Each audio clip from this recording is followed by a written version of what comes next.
Vos interventions m'ont donné l'impression d'avoir un sujet et des idées absolument à côté de la plaque par rapport à la gravité de la soirée. Mais je parle quand même, parce que je crois avoir un trésor à partager, qui est l'accompagnement spirituel, pour ce que l'Église a à vivre aujourd'hui et dans l'avenir. Il est question de rapport entre laïcs et clergé, il est question de sainteté personnelle parce que de gros péchés personnels est répandu.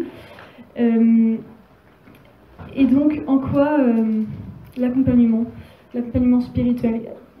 Juste petit sondage, combien de personnes vivent une démarche d'accompagnement spirituel, c'est-à-dire de voir quelqu'un qui on parle de sa vie et on parle de questions spirituelles entre tous les 15 jours et tous les 6 mois, quoi. D'accord. Oui, donc c'est quand même pas mal. C'est plus que dans l'Église catholique en général, il me semble. On n'est pas habitué du tout, mais qu'est-ce qu'on entend par accompagnement? L'accompagnement spirituel, c'est un terme né dans les années 70 pour ne plus parler de direction spirituelle, dans lequel il y a un rapport de hiérarchie, où le directeur est un religieux ou un prêtre. Non, l'accompagnement spirituel, et puis le directeur dit ce qu'il faut faire ou ne pas faire, voilà, pour régler sa vie sur une droiture préétablie. Non, là, dans l'accompagnement spirituel, il s'agit réellement d'être deux chrétiens, de disciples du Christ, qui l'un accompagne l'autre pour discerner ensemble comment le Seigneur le guide dans sa vie personnelle et l'appelle au fil de sa vie à aller toujours plus loin à la suite du Christ. Un équivalent, c'est le père spi, non pas paternité parce que c'est un prêtre, mais parce qu'il y a une relation de paternité qui se crée dans cet accompagnement, ce compagnonnage. Voilà, et c'est pas non plus la confession. Voilà. C'est pas non plus la discussion informelle, parce qu'il y a un rendez-vous qui est pris et on est là vraiment pour que l'un rende un service à l'autre en le guidant, en l'écoutant, gros travail d'écoute. On est à une époque, et en particulier dans l'Église aussi, où on sent un besoin d'écoute et de lieu de parole comme jamais.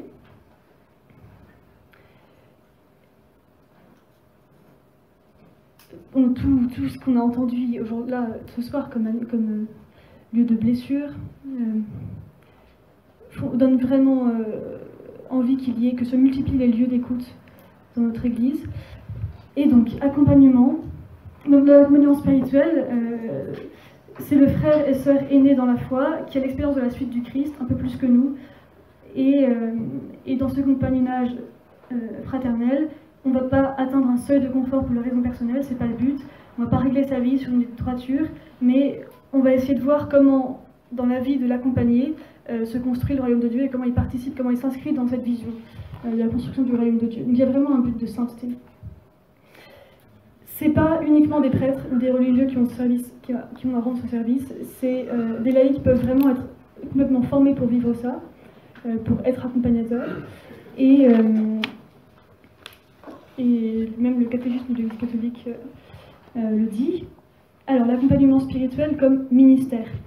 Au sens large, ça fait de très très longtemps que l'Église parle d'accompagnement spirituel comme ministère.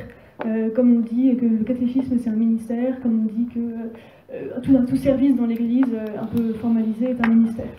Mais ce n'est pas un ministère comme par exemple, les charges, les ministères sacerdotaux, celui de diacre et celui d'évêque, mais aussi la charge de lecteur ou d'acolyte, qui sont des ministères pour lesquels peuvent être désignés à vie des fidèles, enfin des laïcs, et qui sont formés pour ça. Aujourd'hui, ce n'est pas le cas pour l'accompagnement spirituel, mais il y a un besoin, et en faire un ministère, le but n'est pas de mettre plus d'institutions quand justement on dénonce une institution beaucoup trop forte et puissante et entravante. Mais quand il y a ministère institué, il y a gage de sérieux, de suivi, de formation, d'esprit de service. Il y a un rempart contre la manipulation psychologique. La première chose qu'on m'a dite quand j'ai évoqué ce sujet avec une amie, c'est « Mais tu sais, Manon, on ne peut pas parler de ça maintenant parce qu'il y a encore 2-3 livres là, qui sortent sur la manipulation psychologique du directeur spirituel. » Effectivement. Et dans les mouvements d'église qui pratiquent l'accompagnement spirituel, il y a des formations régulières. Ministère aussi, parce que quand il y a un ministère institué, on peut appeler dans une paroisse des personnes à exercer ce service. Quelqu'un qu'on sent avoir une capacité d'écoute, un don pour un certain discernement, une envie de rendre ce service, on peut l'appeler. Et puis sa sagesse va être mise au service de ça.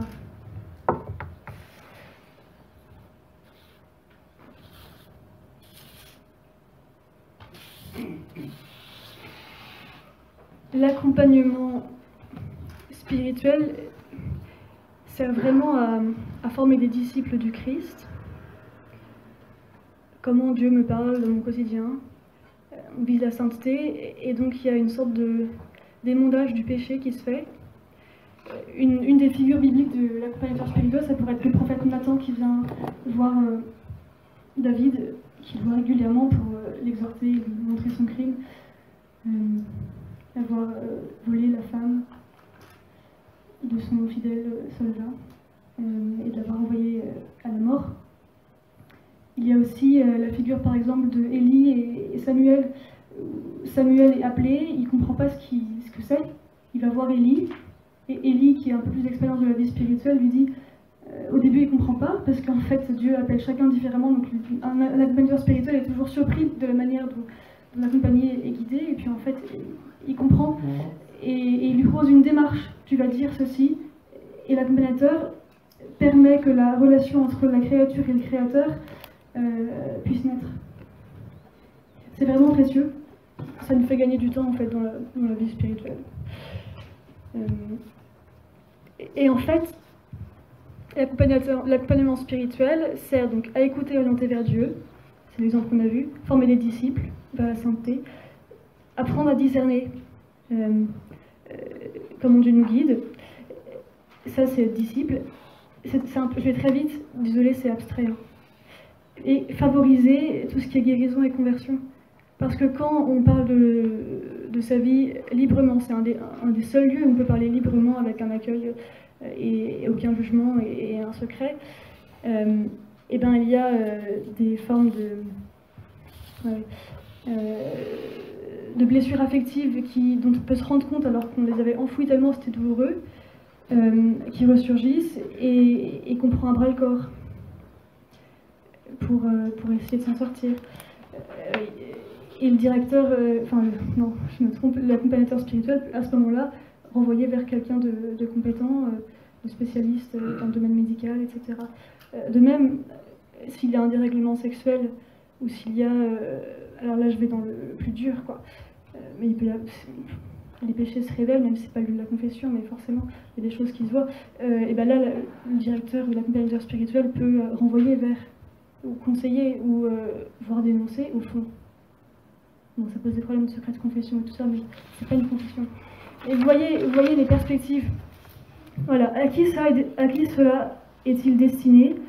Moi, il me semble excellent, c'est pour tous les chrétiens évidemment, qui le veulent, c'est pas obligatoire, mais à l'étape de la vie, c'est tellement bon de grandir comme ça.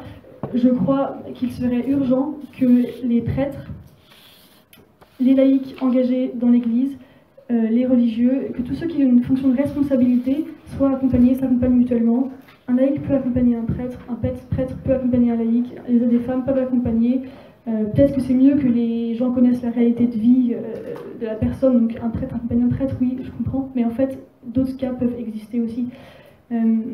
Donc, accompagnement pour tout le monde. Et dans une église dans laquelle les gens s'accompagnent mutuellement, il y a une sorte de réseau de communion qui se crée, avec une forme d'humilité, de simplicité de cœur, d'habitude de voir sa pauvreté et de vouloir s'en sortir, une attitude fondamentale d'humilité, quand on est amené à mettre sa vie sous les yeux de quelqu'un, il y a une forme de soumission intérieure qui est pas un esclavage, mais qui est extrêmement bon.